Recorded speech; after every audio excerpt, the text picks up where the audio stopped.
Olá, tudo bem? Começa agora uma série inédita de estudos da Bíblia.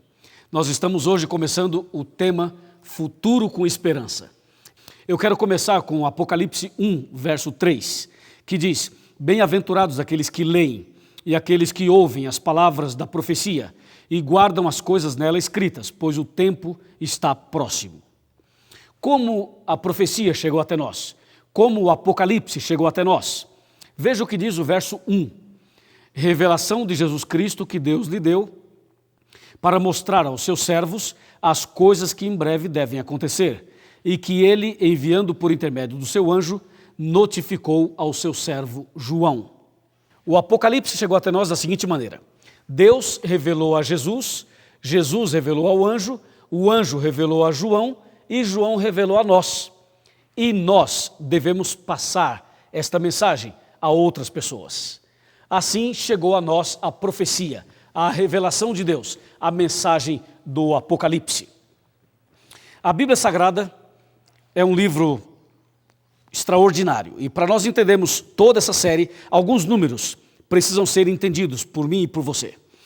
A Bíblia Sagrada tem 66 livros, sendo 39 no Velho Testamento e 27 no Novo Testamento. Cerca de 40 pessoas escreveram este livro num período aproximado de 1.600 anos. Ele está dividido em capítulos e versículos. Capítulo é o número grande, versículo o número pequenininho. São 1.189 capítulos, 31.102 versículos. E mais, o Velho Testamento foi escrito antes de Cristo e o Novo Testamento escrito depois de Cristo. Agora tem umas informações mais interessantes ainda. Quer ver? Me acompanhe nesse pensamento. A Bíblia Sagrada, na verdade, está subdividida em 5 pequenas partes. São elas: história, poesia, profecia, evangelho e cartas. Repetindo: história, poesia, profecia, evangelho e cartas. História é a parte da Bíblia que começa em Gênesis, vai até Esther e inclui o livro de Atos. Esse bloco da Bíblia, chamado História, nós devemos entender assim: mais ou menos 90% de tudo que está escrito na parte histórica se entende como se lê, e 10% tem uma linguagem simbólica figurativa. A segunda parte é a poesia. A poesia envolve os seguintes livros: Salmos, Provérbios, Cantares, Eclesiastes. Esses livros, basicamente, são os livros de poesia. Inclui também o livro de Jó, na verdade. Esses livros têm uma mensagem muito rica para todas as pessoas. E 85%, mais ou menos, da parte poética se entende como se lê. E 15%, claro, é escrito numa linguagem simbólica, figurativa também. A terceira parte da Bíblia é a parte profética, a profecia. E a profecia talvez seja a parte mais complicada, talvez não, com certeza. Começa em Isaías, vai até Malaquias e inclui o livro do Apocalipse. Os 2 principais livros da profecia são Daniel no Velho Testamento e Apocalipse no Novo Testamento. De toda a profecia, 95% aproximadamente não se entende como se lê. E 5% é literal, ou seja, se entende como se lê. Especialmente o livro do Apocalipse e o livro de Daniel. Esses livros têm, assim, uma quantidade enorme de simbologia e de linguagem profética. Está escrito uma coisa e significa outra. Esta é a terceira parte da Bíblia. A quarta parte nós chamamos de evangelho. Os evangelhos são 4: Mateus, Marcos, Lucas e João. Esses 4 evangelhos ensinam para nós a vida de Jesus, o nascimento, a vida, a sua paixão, a sua morte, a ressurreição, e fala também da volta de Jesus. No caso dos evangelhos, 85% se entende como se lê e 15% são as parábolas. Vou dar um exemplo. Jesus estava andando, viu um homem cego e curou o homem cego. Eu pergunto, isso é simbólico ou literal? Aconteceu de verdade? Sim, aconteceu de verdade. Então se entende como se lê. Jesus curou um paralítico. Eu pergunto, isto foi simbólico ou foi real? Foi real, então se entende como se lê. Mas, ouça isso agora. Jesus disse, eu sou o bom pastor e vocês são as ovelhas. Eu pergunto, isto é literal ou é simbólico? É simbólico, porque Jesus se apresenta como pastor e diz que nós somos ovelhas. Mas não esqueça, nós temos somente 2 pernas, 2 pés. A ovelha tem 4. Então você não é uma ovelha, você é um ser humano, é uma pessoa. Porém, Jesus disse que você é uma ovelha. Esta é uma figura de linguagem. Isso também acontece na questão do trigo e do joio.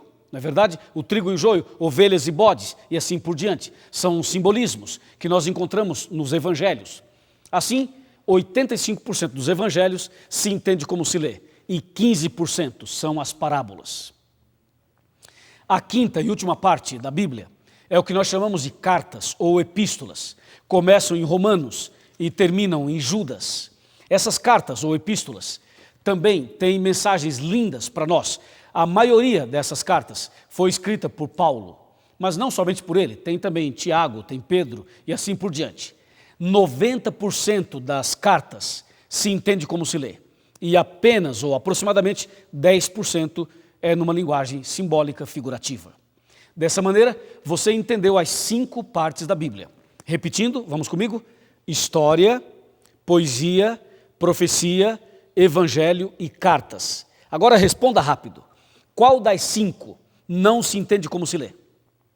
Isso mesmo, parabéns, a profecia. A profecia é a parte da Bíblia que não se entende como se lê. Por esta razão, dedicaremos durante toda esta série, Futuro com Esperança, dedicaremos um tempo especial para falarmos bastante de profecias. Aliás, a profecia será o pano de fundo para esse seminário, para esta série em DVDs.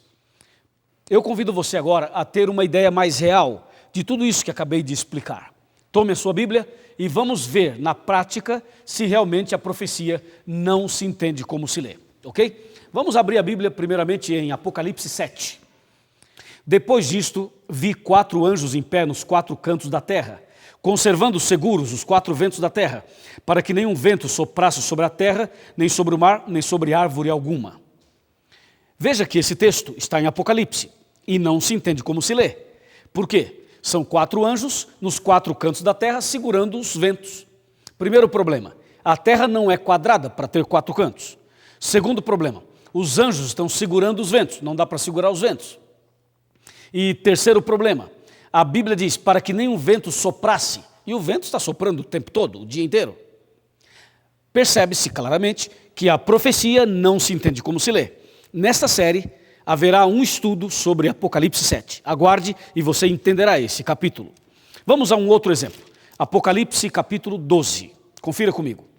Viu-se grande sinal no céu, a saber, uma mulher vestida do sol, com a lua debaixo dos pés e uma coroa de 12 estrelas na cabeça. Percebeu aqui uma mulher com essa descrição? É claro que não existe. Não existe uma mulher vestida de sol, com a lua debaixo dos pés. Claro que não. Então aqui é simbólico. O que isto significa? O que essa mulher representa?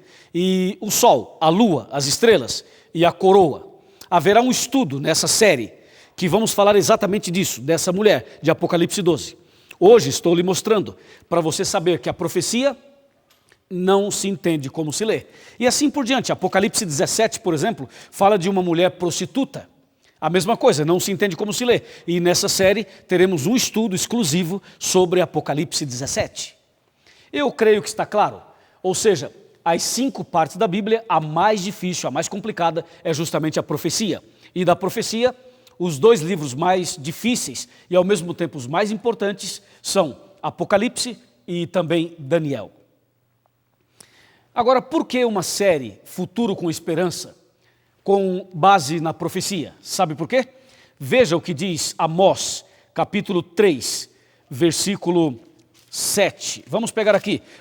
Certamente o Senhor Deus não fará coisa alguma sem primeiro revelar o seu segredo aos seus servos, os profetas.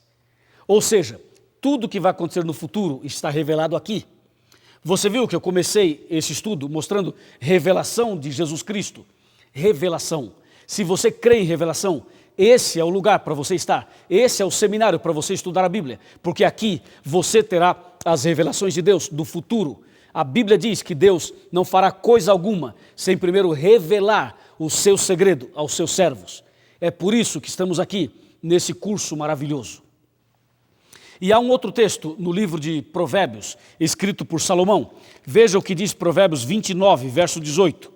Não havendo profecia, ouça isso, não havendo profecia, o povo se corrompe, mas o que guarda a lei, esse é feliz. Amém? Que tal? Gostou desse texto? Marque aí, Provérbios 29, 18. A Bíblia diz, não havendo profecia, o povo se corrompe. Falando em corrupção, é melhor mudar de assunto, né? Porque o que mais se ouve falar por aí é em corrupção. Porém, a Bíblia não fala só da corrupção do dinheiro, ou da política, ou da vida material. A Bíblia fala da corrupção na vida espiritual. Quando Salomão escreveu, não havendo profecia, o povo se corrompe, é verdade. A igreja que não estuda as profecias não consegue entender o plano de Deus, não consegue entender o plano da salvação, fica confusa, fica no meio do caminho.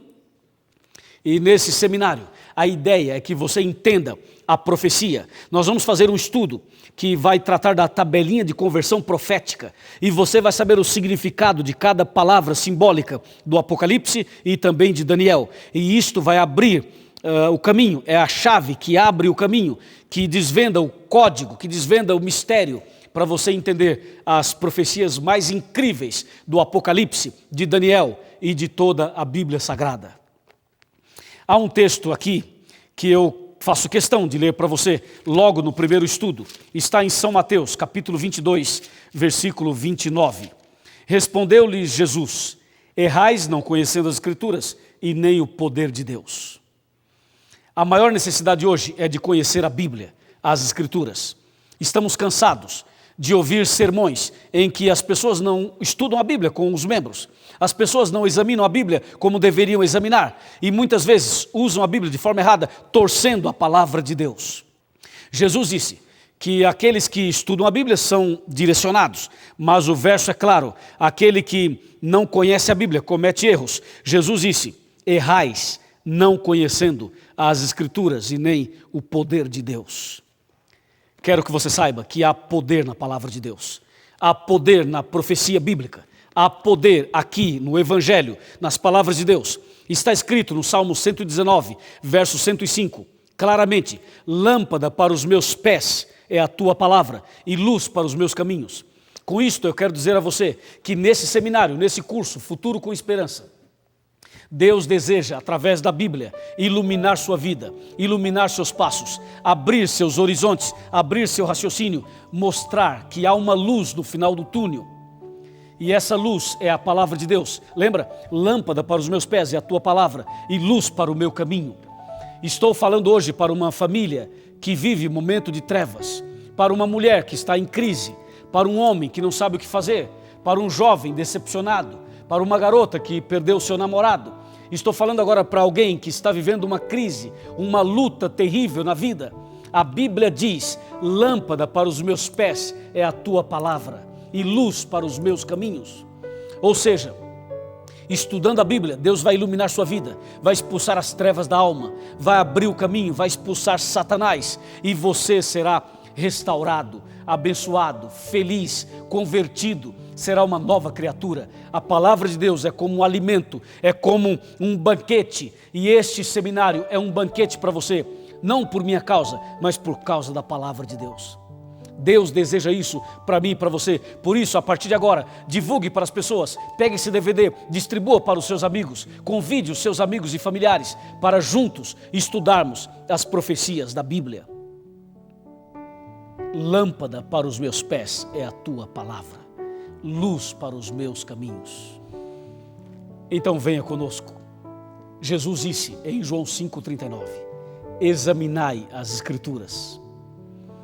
Jesus também disse através de Paulo a Timóteo que toda a Escritura é inspirada por Deus, escrita por homens, mas inspirada por Deus, e útil para ensinar, corrigir, repreender e instruir em justiça, para que o homem de Deus seja perfeito e perfeitamente habilitado para toda boa obra. Que Deus te abençoe muito. Você crê na Bíblia Sagrada? Você aceita a Bíblia como única regra de fé e prática para o cristão? Deus seja louvado. Eu vou orar por você, para que a partir de hoje, você nos acompanhe por toda esta série, Futuro com Esperança. e que Deus abençoe você e a sua família. Oremos. Querido Deus, nosso eterno Pai, obrigado porque hoje estamos iniciando esta série maravilhosa de estudos da Bíblia. Que o poder do Espírito Santo esteja sobre esta pessoa. Que a luz da Tua palavra ilumine este coração e esta vida. E que a partir de hoje a verdade possa estar firme e clara no coração dessa pessoa que estuda a Bíblia comigo. E que se cumpra a palavra de João 8,32, que diz: conhecereis a verdade e a verdade vos libertará. Que assim seja na minha vida e na vida dessa pessoa que ora comigo, em nome de Jesus. Amém.